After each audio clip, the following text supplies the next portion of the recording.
tal amigos? Bienvenidos a Divulgantes, el lugar de encuentro entre las ciencias y las humanidades. Hoy vamos a hablar del malestar de la ciencia. El malestar de la ciencia es un fenómeno de finales del siglo XX y principios del siglo XXI. Parece una paradoja que cuando crece la desconfianza en la ciencia, es también cuando la divulgación de la ciencia se convierte en todo un fenómeno popular. A pesar de que vivimos en una sociedad tecnológica, la ciencia y la tecnología no han encontrado un lugar dentro de la cultura general. Esto es claro un problema para la divulgación, pero eso será tema de otro video. El punto es que no podemos pensar que la gente es tonta o irracional. Tenemos que estar conscientes que la imagen pública de la ciencia es un problema sociopolítico.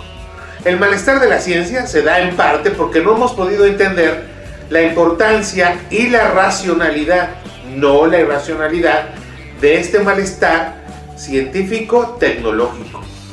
No hemos aprendido a pensar la ciencia en sociedad y por eso no hemos aprendido a replantear el papel de la ciencia en la sociedad contemporánea. El malestar con la ciencia es un pensamiento social y político que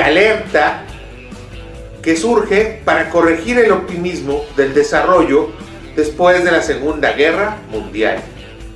La sociedad identifica bien algo que los científicos no quieren, no pueden ver o no se quieren enterar: la relación de la ciencia y la tecnología con la industria, con la militarización y con la destrucción de la naturaleza, o por lo menos en la imagen pública de la ciencia.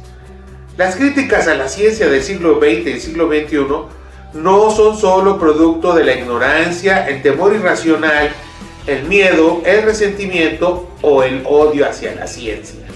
Aunque hay que reconocer que efectivamente a algunas críticas puede haber algo de ello, pero las críticas a los desarrollos científico-tecnológicos no son todas de este tipo. Muchas de las críticas a los desarrollos científico-tecnológicos son debido a las consecuencias visibles e históricas de estos desarrollos. Las personas empezaron a ver con desconfianza a la ciencia y la tecnología, cierto, pero para ello hay buenas razones.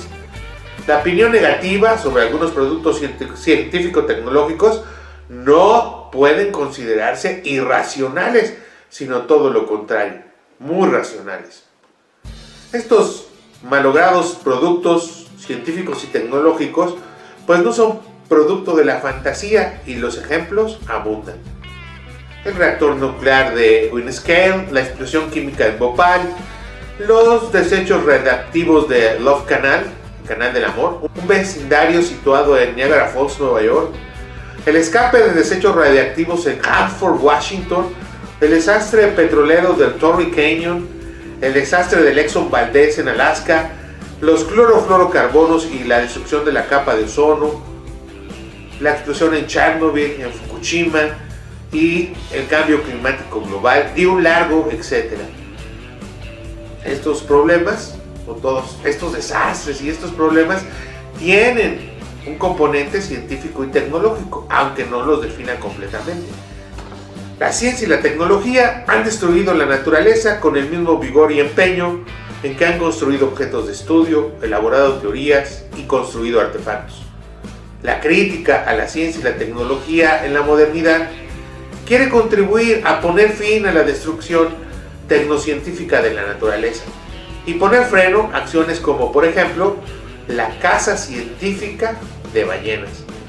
Algunos estados y grandes empresas gastan miles de millones de dólares en investigación que soportan sus intereses estratégicos o comerciales, no con el fin de enriquecer el acervo del conocimiento de la humanidad, sino por el poder y el dinero. Hoy abundan prácticas tecnocientíficas donde los intereses comerciales se visten de conocimiento científico y reducen la divulgación de la ciencia a propaganda en favor de esos intereses que son transformados en ciencia neutral, que circulan con una legitimidad que no merecen y donde la divulgación ya no tiene el fin de compartir los conocimientos o informar a la población, sino vender las justificaciones de los productos de estas empresas. Baste recordar los casos históricos. Ustedes podrán decir que estas afirmaciones también son producto del odio hacia la ciencia, pero basta recordar, por ejemplo, que la gasolina con plomo, la industria del tabaco, la industria de los clorofluorocarbonos y la industria refresquera patrocinó estudios científicos a favor de los intereses de esas empresas. El pensamiento moderno se caracteriza por una rotunda separación de las esferas de la cultura.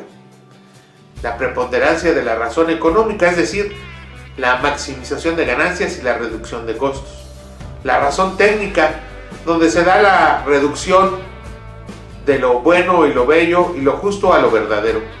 Por la relación lineal entre el progreso del saber y el bienestar social. Por la razón instrumental, donde los fines son reducidos a medios. Por el individualismo en el comportamiento social práctico y por el materialismo político, el hecho de que en la vida social parece primar la política económica sobre otro tipo de política que uno pudiera imaginar.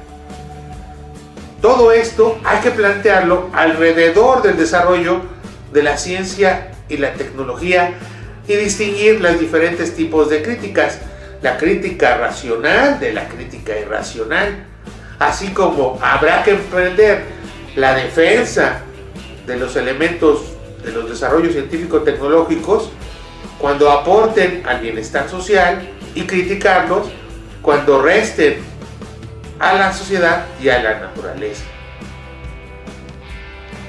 No por ser científico va a ser malo, no por ser científico va a ser bueno, pero eso no significa que la ciencia sea neutral, puesto que los desarrollos científico-tecnológicos son o se relacionan precisamente con todas las demás esferas de la sociedad y no están separadas. Hay que entender el papel político de la ciencia. No debemos alejarnos de analizar la ciencia desde esta perspectiva social y política, porque solo bajo la interpretación social podemos comprender el verdadero papel del desarrollo científico-tecnológico. Bueno, eso fue todo por el video de hoy. No te olvides de suscribirte al canal y darle un like si te gustó el video. Hasta luego, amigos.